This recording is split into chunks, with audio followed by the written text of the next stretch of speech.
오늘 우리에게 주시는 하나님의 말씀은 에스겔 32장 1절부터 16절까지 말씀이 되겠습니다.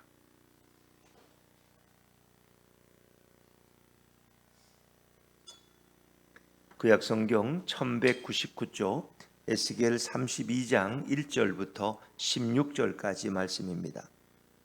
한 절씩 교독하십니다.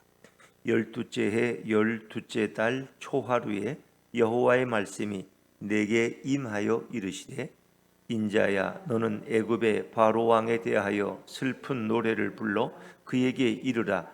너를 여러 나라에서 사자로 생각하였더니 실상은 바다 가운데에 큰 악어라. 강에서 튀어 일어나 발로 물을 휘저어 그 강을 더럽혔도다. 주 여호와께서 이같이 말씀하셨느니라. 내가 많은 백성의 무리를 거느리고 내 그물을 내 위에 치고 그 그물로 너를 끌어올리로다. 내가 너를 무태에 버리며 들에 던져 공중의 새들이 내 위에 앉게 할 것이며 온 땅의 짐승이 너를 먹어 배부르게 하리로다. 내가 내 살점을 여러 산에 두며 내 시체를 여러 골짜기에 채울 것이며 내 피로 내 헤엄치는 땅에 물대듯 하여 산에 미치게 하며 그 모든 개천을 채우리로다. 내가 너를 불 끄듯 할 때에 하늘을 가리어 별을 어둡게 하며 해를 구름으로 가리며 달이 빛을 내지 못하게 할 것이며 하늘의 모든 밝은 빛을 내가 내 위에서 어둡게 하여 어둠을 내 땅에 베풀리로다. 주 여호와의 말씀이니라. 내가 내 패망의 소문이 여러 나라 곧 내가 알지 못하는 나라들에 이르게 할 때에 많은 백성의 마음을 번뇌하게 할 것이며 내가 그 많은 백성을 너로 말미암아 놀라게 할 것이며 내가 내 칼이 그들의 왕 앞에서 춤추게 할 때에 그 왕이 너로 말미암아 심히 두려워할 것이며 내가 엎드러지는 날에 그들이 각각 자기 생명을 위하여 무시로 떨리로다. 주 여호와께서 이같이 말씀하셨느니라. 바벨론 왕의 칼이 내게 오리로다. 나는 내 무리가 용사 곧 모든 나라의 무서운 자들의 칼에 엎드러지게 할 것이며 그들이 애굽의 교만을 패하며 그 모든 무리를 멸하리로다. 내가 또 그 모든 짐승을 큰 물가에서 멸하리니 사람의 발이나 짐승의 굽이 다시는 그 물을 흐리지 못할 것이며 그때에 내가 그 물을 맑게 하여 그 강이 기름같이 흐르게 하리로다. 주 여호와의 말씀이니라. 내가 애굽 땅이 황폐하며 사막이 되게 하여 거기에 풍성한 것이 없게 할 것이며 그 가운데의 모든 주민을 치리니 내가 여호와인 줄을 그들이 알리라. 이는 슬피 부를 노래이니 여러 나라 여자들이 이것을 슬피 부르며 애국과 그 모든 무리를 위하여 이것을 슬피 부르리로다. 주 여호와의 말씀이니라. 아멘.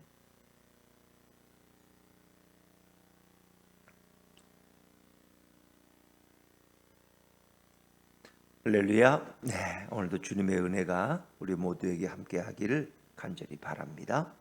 자, 우리는 애굽에 대한 에스겔의 예언을 29장부터 계속해서 살펴보고 있습니다. 29장, 30장, 31장 그리고 오늘이 32장인데, 특별히 31장에서는 아수르라는 나라를 예를 들어서 애굽보다 더 강대했던 에스루라는 나라가 한때는 번영하고 그들이 발전했지만 그들이 교만함으로써 하나님을 떠남으로써 하나님이 어떻게 그들을 심판하시는가를 애굽에게 보여주는, 애굽에게 경고하는 말씀으로 31장을 읽었습니다. 그리고 오늘 32장은 이제 애굽 왕이 어떻게 멸망당하느냐 하는 것을 에스겔을 통해서 하나님은 말씀하고 있습니다. 그래서 이 본문은 애굽 왕에 대한 심판 혹은 애굽 왕에 대한 슬픈 노래, 애가라고 이렇게 우리가 부를 수 있는데, 이제 여기서 말하는 전반부에는 애굽 왕에 대하고 그 후반부에는 이제 애굽 전체에 대한 멸망에 대해서 에스겔이 말하는데, 애굽 왕의 특징이 있어요. 애굽 왕은 하나님을 자기를 하나님이라고 생각하고 있다. 그래서 나일강을 내가 만들었고 나일강은 내 것이라고 여긴다. 결국은 인간의 모든 죄악의 시작과 끝은 뭐예요? 교만이에요. 교만. 그리고 교만하면 하나님 같이 되려고 한다. 하나님 같이. 하나님처럼 모든 것을 판단하고 하나님처럼 모든 걸 결정하고 내가 하나님처럼 모든 것을 평가한다는 거예요. 여기에 이제 인간의 문제가 있죠. 결국 아담과 하와의 타락의 시작도 뭐예요? 뱀이 와서 뭐라고 유혹해요? 너가 이 선악과를 먹으면 뭐가 밝아져요? 눈이 밝아져서 뭘 알게 돼요? 선악을 알게 돼서. 누구처럼 돼요? 하나님처럼. 여러분도 하나님처럼 되고 싶잖아요. 하나님처럼 되고 싶지 않으세요? 여러분 마음속에 그런 마음이 다 있어요. 그러니까 내가 다른 사람보다 더 월등한 자리에 가고 내가 다른 사람을 다스리는 존재가 되고 싶어. 내가 말 한마디 하면 사람들이 나에게 벌벌 기고 내게 무조건 토를 달지 않고 그냥 순종하고 따라오면 좋겠어. 왜 이렇게 말이 많아? 내가 하나님처럼 되려. 그렇다고 내가 하나님처럼 뭐 세상을 통치하고 뭐 이런 건 아닌데 내 가정에서 내가 하나님이 되고 싶어. 그래서 남편과 아내의 관계 속에서도 왜 자꾸 내 말에 토를 다냐고, 내가 말하면 그렇다고 그런 줄 알라고 이렇게 말할 수 있는 거예요. 근데 당신은 내가 말하면 내 말을 믿으면 되지 뭘 자꾸 이렇게 딴 얘기를 하냐. 왜? 내가 하나님처럼 되고 싶어. 내가 말하면 우리 남편이 토를 안 달으면 좋겠어. 내가 말하면 우리 아내가 그냥 순종하고 따라오면 좋겠어. 왜? 내가 하나님 같은 사람인데 이 가정에서 내가 이제 이런 마음이 우리에겐 다 있다는 거예요. 그래서 역대 왕들도 자기 나라가 좀 강성하고 이렇게 번영하면은 다 하나님이라는 그런 칭호를 붙이고 싶었다. 그것이 바로 애굽의 바로.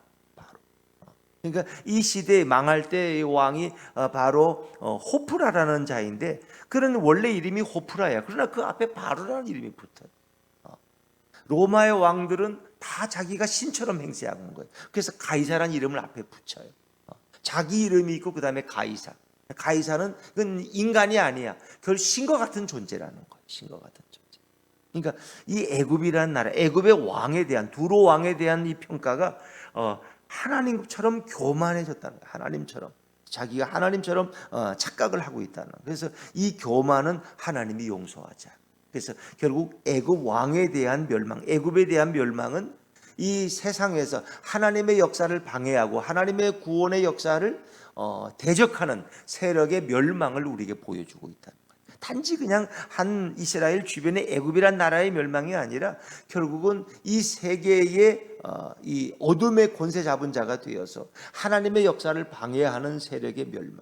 그것이 마지막 사탄과 마귀의 종말을 의미하는 거예요. 사탄과. 그래서 성경은 오늘도 우리가 영적 싸움을 하고 있다는 거예요. 그래서 세상에서 오늘도 영적 싸움을 하고 있는 거예요. 특별히 세상에서 교회를 섬기고 하나님의 교회를 섬기는 자들은 어디에서든지 사단의 공격을 받고 있고 우리가 지혜롭게 분별력 있게 예수님의 능력을 의지해서 우리 싸워 나가야지. 아무 생각 없이 이렇게 하다가는 이거 뭔 일을 당하는지 모른다는 거예요. 그러니까 우리는 늘 깨어 있어요. 오늘도 사단이 역사하고 있고 귀신이 일하고 있구나 하는 걸 우리가 깨달을 때 우리는 더 깨어서 기도하고 하나님 말씀으로 무장하고 우리의 모든 것을 더 조심스럽게 해나갈 수 있다. 왜? 그렇지 않으면 내가 사단의 노예가 될 수도 있고 내가 사단의 자리에서 오히려 교회를 분열시키는 일을 할 수도 있다는 거예요. 이게 참 부끄러운 거예요. 그래서 우리는 늘 깨어 있어야 되고 분별력을 가져야 된다는 거예요. 그러니까 예수님이 사랑하던 그 베드로가 결국 어떤 일을 해요? 예수님이 이 땅에 오신 목적은 인간을 구원하기 위해서 십자가를 지는 거야. 근데 내가 이제 인자가 예루살렘에 올라가서 이렇게 지도자들에게 어려움을 당하고 결국 십자가에 달려 죽는다 그러니까 베드로가 뭐라 해요? 주님 절대로 그러시면 안 됩니다. 절대로 그럴 수 없습니다. 예수님이 뭐라고 그래서 베드로를 향해서 사단아 물러가라. 내대로 물러가라. 그러니까 이게 우리가 예수를 믿는다고 하면서 자칫하면 우리가 사단의 하수인 노릇을 할 수 있고 이게 특히 거기다 이제 감정이 섞이면은 교회에서 이렇게 막 이렇게 싸우고 분열하고 이럴 때 보면은 다 사단의 노예가 되어 있어. 이 목사도 사단의 노예가 되고 장로도 사단의 노예가.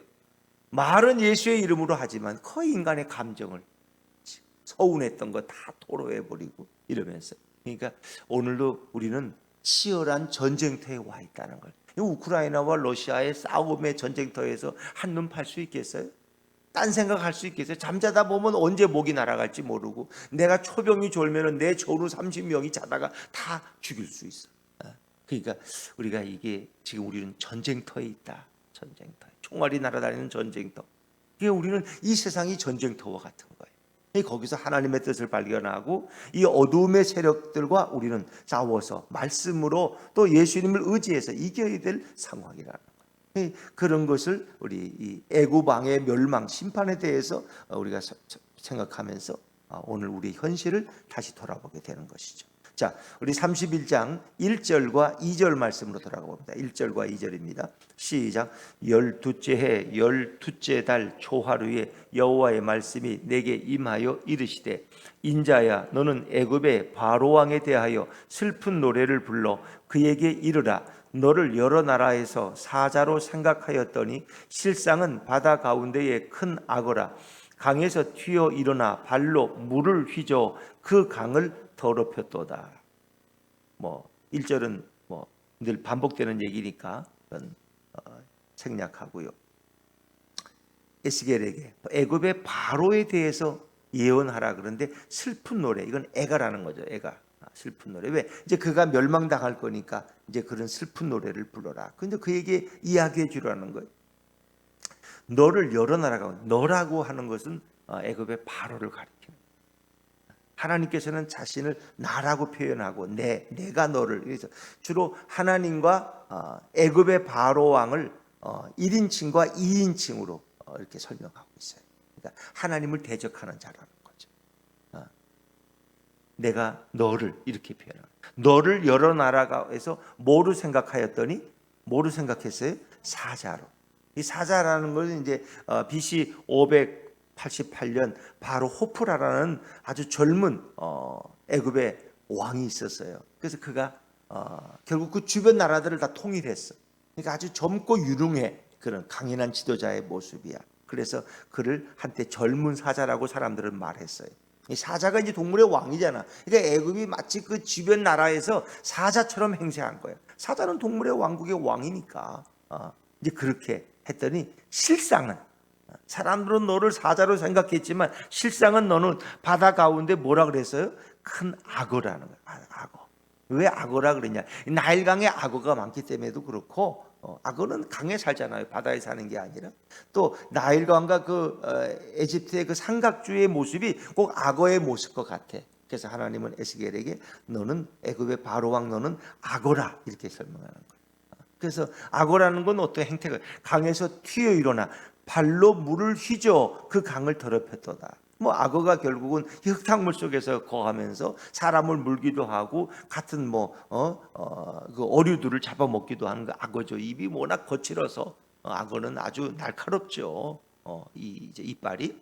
그래서 한번 물리면 놓아주지 않는 거죠. 악어에 물리면 다리도 잘려 나가고 그런 거죠. 상어처럼. 근데 그가 그 강을 더럽혔다는 거예요. 강을 더럽혔다. 그게 그 바로의 죄예요. 그 맑게 흘러야 될 나일강을 더럽혔다는 거예요. 뭐로? 죄와 포악함으로. 그래서 악어라는 의미는 아무나 물어뜯는 그 폭력성, 포악성, 그리고 자기가 최고라고 하는 그 교만, 이런 여러 가지 복합적인 의미를 가지고 있다는 거예요. 그래서 하나님이 애굽의 바로를 그냥 두지 않고 내가 너를 심판하겠다는 거예요. 이제는 나일강에서 너를 끌어내서 내가 너를 잘라서 동물들의 먹이가 되게 하고 비참한 죽음, 종말을 당하게 할 것이라. 자, 우리 3절 말씀으로 건너가 볼까요? 3절입니다. 시작. 주 여호와께서 이같이 말씀하셨느니라. 내가 많은 백성의 무리를 거느리고 내 그물을 내 위에 치고 그 그물로 너를 끌어오리로다. 아멘. 예전에는 이 아가미에 이렇게 꼬리를 큰 그 꼬챙이 같은 걸 던져서 악어를 잡았는데 한때는 그물을 쳐가지고 악어를 잡을 때도 있었다는 거예요. 그 시대의 모습이야. 내 그물을 내 위에 쳐서 그 그물로 너를 끌어오리. 그물로 악어를 잡으신다. 이제 그 어떤 그 시대의 한 풍습이었어. 악어를 잡는 풍습. 근데 하나님이 그렇게 마치 애굽의 바로를 잡는데 악어를 잡듯이 그물로 쳐서 너를 끌어오리. 하나의 비유적인 거죠. 그리고 그 악어를 어떻게 처리하시는가 보세요. 4절 말씀입니다. 4절입니다. 4절 시작. 내가 너를 무태에 버리며 들에 던져 공중의 새들이 내 위에 앉게 할 것이며 온 땅의 짐승이 너를 먹어 배부르게 하리로다.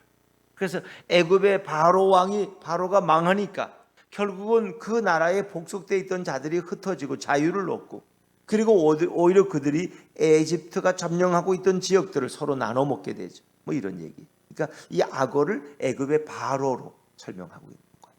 근데 바로가 그런 죽음을 당할 것이라는 거예요. 그래서 어느 정도로 비참하게 제가 읽을게요. 5절에 보니까 내가 내 살점을 여러 산에 두며 내 시체를 여러 골짜기에 채울 것이며. 그러니까 악어의 살을 뜯어서 찢어서 살점을 여러 산에 두버리고 그 시체를 여러 골짜기에. 이 뭔 얘기예요 이게? 에? 이 산과 골짜기라는 것은 이건 최종의 아주 심판의 어미함을 이야기하는 거예요. 그래서 너가 감히 다시는 회복되지 못할 것이라는 거예요. 이 산과 골짜기. 옛날에 이제 이스라엘에 보면 게헨나의 골짜기가 있어요. 그래서 죽은 시체를 갖다 버리는 골짜기.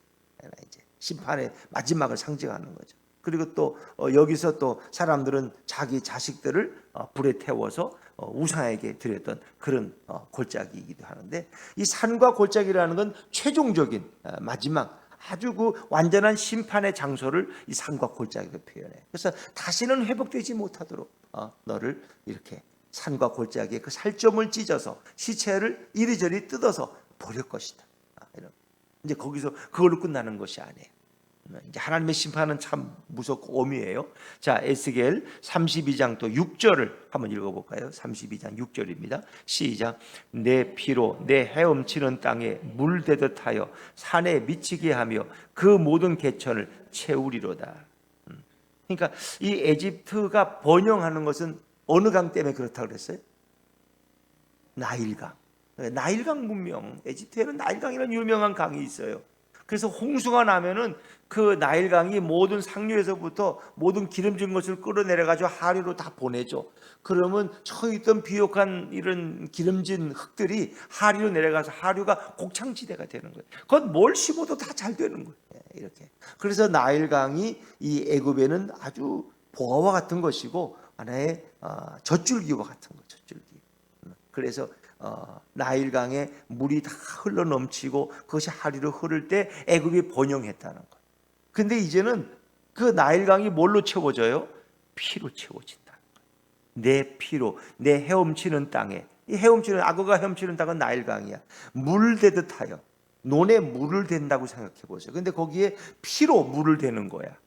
그 피가 산에 미치게 하며 모든 개천이 다 피로 물들었어.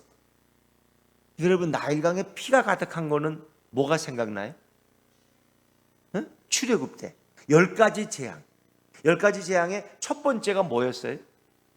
나일강을 피로 만드는 거예요. 그러니까 그들은 나일강을 자기 생명의 원천으로 여겨. 근데 그것이 피가 되니까 고기 떼도 다 죽어버리고 그 나일강 물을 먹을 수도 없고, 그렇죠. 그 피로 물든 나일강으로 어떻게 농사를 져요? 그러니까 10가지 재앙 중에 첫 번째 재앙이 나일강이 피가 되는 냄새가 나. 그러니까 그 하나님을 대적하는 자들은 이스라엘 백성이 출애굽할 때에 그때 바로나 지금의 이 교만한 바로나 똑같은 하나님을 대적하는 자들이야. 그때도 이스라엘 백성을 보내달라고 모세를 통해서 하나님이 말씀하셨는데 9번이나 거짓말을 해. 바로가 보내준다 그러고 또 말이 바뀌고 또 바뀌고. 이 사단의 특성이야. 사단은 한번 물면 쉽게 놔주질 않아. 거짓말을 밥 먹듯이. 사단은 원래 거짓말하는 자야. 거짓말하는 자. 그래서 인간은 늘 사단에게 속는 거야. 또 사단의 종들이 뭐예요? 양의 탈을 쓴 늑대. 양의 탈을 썼는데 실제는 늑대야. 그래서 인간의 영혼들을 노략질한다는 거야. 자, 이렇게 해서 그 하나님의 마지막 심판은 그 나일강이 다 피로 변한다는 거야. 하나님을 대적하는 자들에게 하나님이 이미 출애굽해서 했던 그런 심판을 또 우리가 생각나게 하는 거야. 그 다음 출애굽 때 9번째 심판이 뭔지 아세요 혹시? 여러분이 그걸 알면은 흑암. 눈치가 빠르신가? 지혜로우신가? 자, 좋습니다. 맞아요. 7절과 8절을 7절과 8절. 7절과 8절 시작. 내가 너를 불구듯 할 때에 하늘을 가리어 별을 어둡게 하며 해를 구름으로 가리어 달이 빛을 내지 못하게 할 것이며 하늘의 모든 밝은 빛을 내가 내 위에서 어둡게 하여 어둠을 내 땅에 베풀리로다. 주 여호와의 말씀이니라. 예습을 안 하고 왔는데도 이제 성경을 주목해서 읽으니까 하늘이 가리어 별을 어둡게 하고 해를 구름으로 가리고 달이 빛을 내지 못하고 모든 광명체를 다 막아버리는 거야. 하나님. 어둠이 오는 거야. 여러분도 어둠이 무섭죠. 이 9번째 재앙이 어둠이에요. 바로가 아침에 일어나 보니까 해가 안 떠. 계속 어둠이야. 맨날 며칠이 계속 캄캄해 그냥. 이러니까 이 활동을 못하고 일도 못하고 가지도 못하고 모두가 집안에 갇혀 있는 거예요. 불안에 떨고. 이게 9번째 재앙. 그러니까 바로가 그리고 나서는 항복하고 이스라엘 백성 보내주겠다고 했는데 또 하룻밤 자고 나니까 해가 뜨고 나니까 또 마음이 바뀌어. 그래가지고 또 못 보내주겠다. 그러니까 하나님의 마지막 뭐예요? 애굽의 장자들을 다 죽이자. 장자들. 바로의 장남부터 시작해서 신하들의 장남, 백성들의 장남을 다 죽이자. 이스라엘 백성들의 장남만 하나님이 보호하셔. 어떻게? 어린 양을 잡아서 그 피를 문설주와 기둥에 바르라는 거예요. 그 가정들은 죽음의 사자가 뛰어넘어 보호해 주시는데 애굽의 장자들은 다 죽임을 당하는 거예요. 이게 어둠이 찾아오는 거예요. 이게 하나님의 심판이 이렇게 모든 것을 어둡게 만들어버려요. 참 놀라운 방법이죠. 그래서 애굽의 왕은 멸망당하고 애굽이 패배하게 되는 거예요. 이것 때문에 많은 백성들은 번뇌하고 이러죠. 어떻게 이 에집트라는 나라가 망할 수 있냐 말이야. 그게 이해가 안 되는 거야. 자, 9절 말씀 32장 9절을 같이 읽죠. 시작. 내가 내 패망의 소문이 여러 나라 곧 내가 알지 못하는 나라들에 이르게 할 때에 많은 백성의 마음을 번뇌하게 할 것이며. 도대체 저 에집트가 어떻게 망했지? 저렇게 잘 사는 나라가 어떻게 망할 수 있어? 하나님이 어떻게 할지 모르는 거야. 하루아침에 소련이라는 나라가 여러 개 나라로 분열되더니 지금은 이렇게 힘이 약해지고 그렇잖아요. 옛날에 공산주의 시대에 소련이라는 나라는 미국과 양대 냉전 시대에 아주 거두였어. 그러나 지금은 여러 나라로 이렇게 갈라져 버렸잖아요. 그러니까 이제 지금 러시아가 예전처럼 힘을 못 쓰죠. 우크라이나하고 싸워도 끝이 안 나잖아. 아직도 그걸 이길 능력이 없어. 물론 국제사회가 도와주니까 그렇겠습니다만은. 그러니까 하나님이 이렇게 에집트를 멸망시키니까 주변 나라들이 그걸 보고 고민에 빠지는, 어떻게 저럴 수 있느냐 말이에요. 근데 결국은 하나님이 애굽을 멸망시키는, 이제 그 대표적인 자가 애굽의 바로라는 거예요. 하나님이 그를 이렇게 멸망시킨 하나님의 심판이죠. 자, 10절 말씀을 한번 읽고 10절입니다. 10절 시작. 내가 그 많은 백성을 너로 말미암아 놀라게 할 것이며 내가 내 칼이 그들의 왕 앞에서 춤추게 할 때에 그 왕이 너로 말미암아 심히 두려워할 것이며 내가 엎드러지는 날에 그들이 각각 자기 생명을 위하여 무시로 떨리로다. 아멘. 내가 내 칼이 그들의 왕 앞에서 춤추게 할 때에 내는 누구를? 하나님의 칼을 보내서 결국 그 애굽의 바로를 결국은 하나님이 척결하시는 거예요. 그러니까 그 주변 나라들의 왕들이 그걸 보고 다 두려워 떠는 거야. 그러니까 하나님의 심판하면 온 세상이 두려워 떠는 거죠. 무시로 그들이 각각 자기 생명을 위하여 무시로 떨려. 우리도 저 애굽의 바로처럼 언제 죽을지 몰라. 악어를 그물로 잡아서 그 살을 찢고 그 시체를 여기저기 산골짜기에 던져놓은 것처럼 우리도 언제 죽이면 그들 다 두려워 떠는 거죠. 그러면서 그 일이 결국 하나님이 이렇게 행하셨다는 것을 나중에 그들이 깨닫게 된다는 얘기죠. 그래서 1절부터 10절까지는 하나님의 직접적인 심판, 큰 악어로 애굽의 바로와를 비유하면서 이렇게 심판하신 모습이고, 11절부터 오늘 읽은 16절까지는 바벨론에 의해서 애굽이 어떻게 멸망당하는가를 하나님께서 역사 속에서는 바벨론의 느부갓네살 왕을 불러서 결국 애굽의 바로를 척결하게 하시죠. 자, 이제 역사적인 얘기입니다만은, 자, 우리 11절, 12절 말씀, 11절, 12절로 넘어가 봅니다. 시작. 주 여호와께서 이같이 말씀하셨느니라. 바벨론 왕의 칼이 내게 오리로다. 나는 내 무리가 용사 곧 모든 나라의 무서운 자들의 칼에 엎드러지게 할 것이며 그들이 애굽의 교만을 패하며 그 모든 무리를 멸하리로다. 결국은 바벨론을 들어서 용사라고 불리는 바벨론의 그 연합군들, 그들을 불러서 그들의 칼에 결국은 애굽이 엎드러지고 애굽의 교만을 패하며, 애굽의 바로가 얼마나 교만했어. 눈에 뵈는 게 없어. 자기가 하나님이야. 그런데 그들의 교만을 끝내시는 거예요. 거기서 그 모든 무리를 멸하리로다. 그래서 역사 속에 바벨론에 의해서 애굽이 멸망당하는 것을 하나님이 말씀하고 있는 것이죠. 그래서 그들을 그 짐승이라고, 애굽의 모든 신하들이나 고관들을 짐승으로 표현해요. 그래서 그들을 다 나일 강가에서 다 멸해 버리신다는 거예요. 자, 이제 이 부분이 중요한 부분인데 우리 13절 말씀을 13절 말씀 시작. 내가 또 그 모든 짐승을 큰 물가에서 멸하리니 사람의 발이나 짐승의 굽이 다시는 그 물을 흐리지 못할 것이며. 내가 또 그 모든 짐승, 그 모든 짐승이라는 건 애굽의 바로를 비롯해서 모든 고관 대신들, 그 애굽의 정치적으로 앞서가는 지도자들을 얘기해요. 그들을 다 큰 물가, 이 큰 물가는 나일강이에요. 나일강. 그들이 가장 익숙한 곳에서 하나님이 그들을 다 멸하신다는 거예요. 그리고 다시 그 나일강을 사람의 발이나 짐승의 굽이 다시는 그 물을 흐리지 못할 것입니다. 그러니까 예전에 이제 어릴 때 보면은 어머니들이 이렇게 냇가에 가서 이렇게 빨래를 하셔요. 근데 아이들이 그 조금 위에서 놀아. 근데 막 발로 그냥 땅을 막 휘두르면 흙탕물이 내려와. 그럼 어머니들이 뭐라 그래?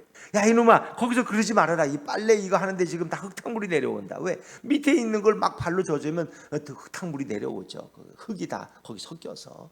그럼 빨래를 할 수가 없잖아. 빨래 헹궈야 되는데 이제, 그죠? 그러니까 이제 그런 걸 생각하시면 돼. 그러니까 그 애굽의 바로나 그 애굽의 고관들이 그 나일강을 흙탕물로 만들어 버렸어. 근데 다시는 이제 그들이 다 멸망당했기 때문에 그 물을 흐리지 못해. 그 흐리지 못하면 맑은 물이 흐른다는 거야. 맑은 물이. 근데 애굽의 시대에는 그런 일이 안 와. 그 맑은 물은 어디서 흘러요? 요한계시록 21장에 가면 하나님이 그 좌우에 그 나무들을 심고 거기에 정말 생명수 샘물이 흐르게 합니다. 그래서 이것은 결국은 이 세상에서 하나님을 대적하는 악한 세력이 멸망당하고, 다시 말하면 이 세상에서 하나님을 방해하고 구원의 역사를 방해하는 이런 세력들, 결국은 사탄 마귀가 멸망당하고 하나님이 생명수 샘물을 흐르게 하는데 그 양편에는 나무들이 있는데 그 생명수 나무, 그래서 그 잎사귀들을 따먹으면 어떤 병도 다 치료받는, 만국을 치료하는 그런 효능이 있는 거야. 그게 바로 천국의 모습이에요. 그래서 이 악어가 그냥 그 나일강을 다 흙탕물로 만들어 버렸어. 그런데 그 악어인 애굽의 바로를 하나님이 멸망시킴으로써 다시 맑은 물이 흐르게 한다는 것은 천국에서 우리가 그 생명수 샘물이 흐르는 것을 보게 할 것이라는 회복의 의미를 가지고 있어요. 그래서 우리의 눈을 다시 천국으로 돌리게 하는 거예요. 여기 이제 한 가지가 더 있어요. 14절 말씀. 14절입니다. 시작. 그때 내가 그 물을 맑게 하여 그 강이 기름같이 흐르게 하리로다. 주 여호와의 말씀이니라. 아멘. 이 기름이라는 것은 선택과 축복을 의미하는 거예요. 그래서 나일강이 다시 이제 심판받은 후에는 정말 하나님의 축복의 강이 된다는 거예요. 근데 그것은 역사 속에 그 에집트의 나일강이 아니라 바로 천국의 생명수의 강을 가리키는 거예요. 그리고 이 기름이라는 것은 메시아 시대의 구원의 축복을 가리키는 거예요. 그래서 메시아는 기름 부음 받은 자란 말이라는 거예요. 메시아, 이와는 그리스도라는 말이에요. 기름 부음 받은 자. 그래서 예전에는 선지자나 제사장이나 왕은 기름 부음을 받아서 그 자리에 오르는 거예요. 그런데 이 삼중직, 선지자나 제사장이나 왕으로 이 땅에 오신 분이 누구예요? 예수 그리스도. 그 예수 그리스도 가리키는 거예요. 그분이 바로 메시아하고 우리의 그리스도예요. 그래서 그리스도가 이 땅에 오심으로 이루어질 영원한 구원의 축복을 가리키는 거예요. 결국 이 얘기는 애굽이라고 하는 강대한 나라, 그건 한 나라가 아니야. 세계를 제패하는 어둠의 세력이야. 그리고 애굽의 바로는 자기를 하나님처럼 여겨. 하나님의 역사를 다 방해해. 이스라엘 백성을 종살이하고 그들을 내어보내주지 않고, 그리고 주변 나라들을 다 자기들 속국으로 만들어 다스리고 자기가 신처럼 행세해. 그런데 결국 그들이 하나님이 칼을 보내서 그들을 다 멸망시키고, 그리고 영원한 이제 구원과 회복을 주신다는 거예요. 그것은 궁극적으로 오늘 에스겔의 예언은 메시아가 오심으로써, 예수 그리스도가 오심으로써 이 모든 세상이 회복될 것을, 구원으로 회복될 것을 우리에게 말씀합니다. 그 흙탕물이 흐르던 나일강이 이제는 맑은 물이 흐른다는 거예요. 맑은 물이, 생명수 샘물이 흐를 것을 우리에게 미리 보여주고 있다. 뭐 그 이유 거는 뭐 굳이 안 읽어도 돼요. 그래서 15절에도 내가 여호와인 줄을 그들이 알리라. 결국 이런 애굽 땅이 황폐하고 사막이 되게 해서 풍성한 것이 없고 모든 주민이 다 멸망당하고, 그때서야 그들은 내가 여호와인 줄을 알 것이다. 그렇죠? 그래서 16절에 이런 슬피 부를 노래, 이거 애가야. 애굽이 멸망당, 애굽의 바로가 멸망당할 때 부를 노래가 애굽을 위한 애가, 슬픈 노래, 에레미야 애가, 이런 거죠. 다 그것은 멸망당할 때 부르는 노래가 애가예요. 에레미야 애가는 예루살렘이 망하고 나서 부른 노래가 에레미야 애가예요. 그래서 오늘 이 말씀의 중심은 결국은 하나님이 세상의 모든 악한 대적을 다 멸망시키신다. 그래서 애굽의 재앙, 10가지 재앙이 결국은 재앙을 통해서 애굽이 바로가 항복하고 이스라엘 백성을 보내주죠. 또 홍해 사건, 출애굽기 14장에 나오는 홍해, 이 홍해가 앞을 가로막고 있었죠. 뒤에서는 애굽의 군대가 추격해 오지만 하나님이 홍해를 마른 땅 같이 건너게 해서 홍해 도강의 역사를 보여주죠. 이 모든 것은 세상 세력의 궁극적인 패배를 가르쳐주고 있습니다. 그래서 하나님의 구원의 길을 막고 있는 이 모든 악한 세력은 결국 하나님에 의해서 다 멸망당하고 심판당한다. 그것을 성경은 이미 에스겔의 예언을 통해서 우리에게 말씀하고 있는 거죠.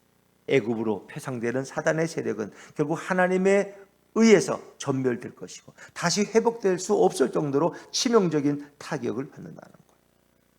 결국 요한계시록에서는 하나님의 구원의 역사의 절정이 결국 뭐예요? 사단을 부적행 속에 집어넣음으로써 결국 완전한 구원이 이루어질 것을 말씀하고 있죠.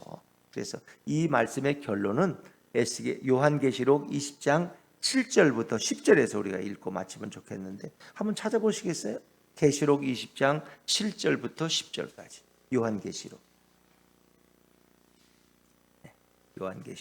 419쪽입니다. 신약성경 419쪽 요한계시록 20장 7절부터 10절까지를 한번 읽고 마치겠습니다. 7절부터 읽습니다. 시작.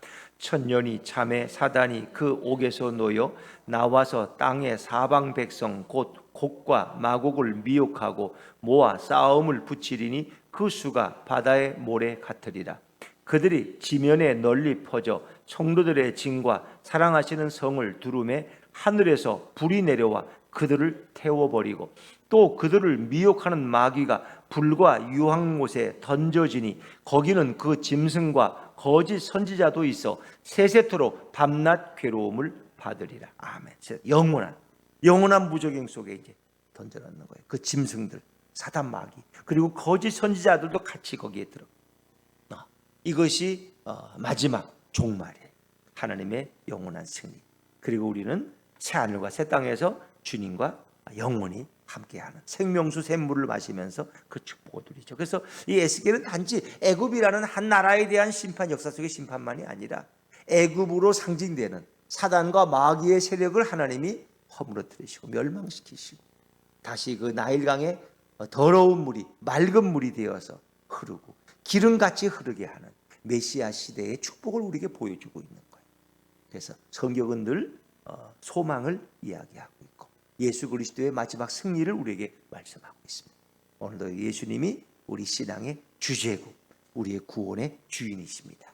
예수님을 내 인생의 주인 삼고 예수님과 함께 걸어가는 복된 토요일 되시기를 주의 이름으로 축원합니다. 기도하겠습니다.